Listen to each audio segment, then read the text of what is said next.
Hi friends, ನಾವಿವತ್ತು ಬೆಂಗಳೂರಿಗೆ ಹೋಗ್ತಾ ಇದ್ದೀವಿ. ಯಾಕೆ ಅಂತ ಮುಂದೆ ಹೇಳ್ತೀನಿ. ಇದು ಮಧುಗಿರಿಯ ಗೌರ್ಮೆಂಟ್ ಬಸ್ ಸ್ಟ್ಯಾಂಡು.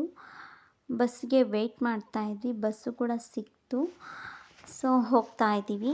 ಮಧುಗಿರಿ ಸುತ್ತಮುತ್ತನೂ ಕೂಡ ಬೆಟ್ಟಗಳು ಇರೋದ್ರಿಂದ ತುಂಬಾ ಚೆನ್ನಾಗಿ ಕಾಣಿಸುತ್ತೆ ನೋಡೋದಕ್ಕೆ. ಸೊ ಫೈನಲಿ ನಾವು ಬೆಂಗಳೂರಿಗೆ ಬಂದ್ವಿ. ತಿಂಡಿ ತಿಂದಿರಲಿಲ್ಲ ಅಂಥೇಳಿ ತಿಂಡಿ ತೊಗೊಂಡ್ವಿ. ನಾನು ಪಲಾವ್ ತೊಗೊಂಡಿದ್ದೆ ಮತ್ತು ನಮ್ಮ ಫ್ರೆಂಡ್ಸು ಈ ದೋಸೆ ಮತ್ತು ಪೂರಿನ ತೊಗೊಂಡಿದ್ರು. ತಿಂಡಿ ಎಲ್ಲ ತಿಂತಾಯಿದ್ದೀವಿ. ತಿಂಡಿ ತಿಂದಿದ್ದಾದಮೇಲೆ ಹಾಗೆ ಆಫೀಸ್ ಹತ್ರ ಹೋಗೋಣ ಅಂತ ನಡ್ಕೊಂಡು ಹೋಗ್ತಾ ಇದ್ದೀವಿ ನೋಡಿ. ಫೈನಲಿ ನಾವು ಬಂದ್ವಿ ಆಫೀಸ್ ಹತ್ರ.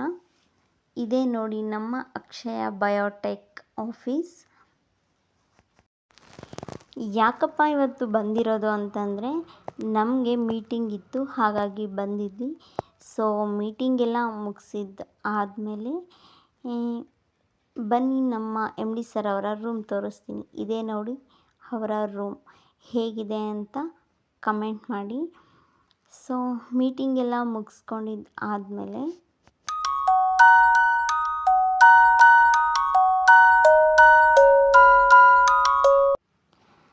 ನಮಗೆ ಕೆಲವಷ್ಟು ಬ್ರೋಚರ್ಸು ಮತ್ತು ಇನ್ವಾಯ್ಸಸ್ಸು ಬೇಕಾಗಿತ್ತು.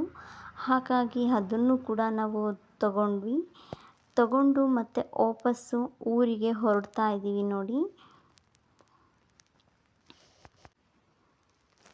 ಬರ್ತಾ ಅಲ್ಲೇ ಸೈಡಲ್ಲಿ ಒಂದು ಸೇಲ್ಸು ಅಂಗಡಿ ಇತ್ತು. ಅಲ್ಲಿ ನೋಡ್ಕೊಬರೋಣ ಅಂತ ಬಂದಿದ್ವಿ. ಸೊ ಅದು ಹೆಸ್ರಿಗೆ ಮಾತ್ರ ಸೇಲ್ಸ್ ಅಷ್ಟೇ, ಬಟ್ ಅದರಲ್ಲಿ ರೀಟೇಲರ್ ಪ್ರೈಸ್ಗೆ ಪ್ರಾಡಕ್ಟ್ನ ಸೇಲ್ ಮಾಡ್ತಾಯಿದ್ರು. ಹಾಗಾಗಿ ನನಗೆ ಯಾವುದು ಇಷ್ಟ ಆಗಲಿಲ್ಲ. ಯಾವುದು ಕೂಡ ನಾನು ತೊಗೊಳಕ್ಕೆ ಹೋಗಲಿಲ್ಲ. ಎಲ್ಲನೂ ಕೂಡ ಬರೀ ಪ್ಲಾಸ್ಟಿಕ್ ಐಟಮ್ಸೇ ಇತ್ತು. ಮತ್ತು ಅದಾದಮೇಲೆ ನಾವು ಬಸ್ ಹತ್ಕೊಂಡು ಬಂದ್ವಿ. ಬಸ್ಸಂತೂ ತುಂಬಾ ರಶ್ ಆಗಿತ್ತು. ಸೀಟ್ ಕೂಡ ಸಿಗಲಿಲ್ಲ. ನಿಂತ್ಕೊಂಡೇ ಬಂದ್ವಿ.